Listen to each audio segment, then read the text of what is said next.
ஒரு அல்லாஹ்வுடைய மார்க்கத்தில் இருக்கக்கூடிய ஒரு மனிதன் 2 நண்பர்களை பக்கத்திலே வச்சிருப்பான். அதான் உண்மையான நட்பும் கூட.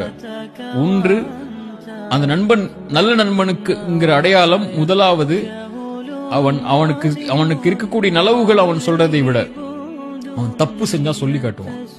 நீ தப்பு செய்யற திருத்திக்குன்னு சொல்லுவான். உங்களை ஒருத்தர் புகழ்ந்துகிட்டே இருக்கிறான்னா அவன் உண்மையான நண்பன் இல்லை. உங்க தவற சொல்றவன் மட்டும்தான் உங்களுடைய உண்மையான நண்பன். அவனை நீங்க பக்கத்துல வச்சுக்கோங்க. அதான் உங்க வாழ்க்கையை அடுத்த கட்டத்துக்கு கொண்டு போகும். என்ன பண்ணாலும் நல்லதாண்டா பண்ற மச்சான், நீ உன்ன மாதிரி இருக்குமா, நீ தாண்டா உன்னை தவிர யாரான்னு சொல்லிட்டு அவன் சொல்லுவான்ல, அவன் உங்க நல்ல நண்பன் இல்ல. தப்பு செய்யும் போது தப்பான பாதையில போற, இது தப்பு, இதை விடு அப்படின்னு சொல்லுவான்ல, அவனை தேர்ந்தெடுத்துக்கோங்க.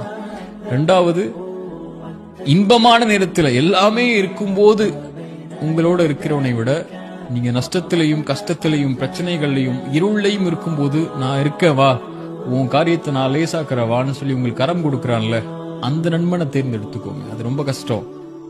அல்லாஹ்ட்ட கேளுங்க, ரப்பிட்ட கேளுங்க, அல்லாஹ் இப்படி ஒரு நண்பனை கொடிய அல்லான்னு சொல்லி அல்லாஹ் அனுப்புவான்.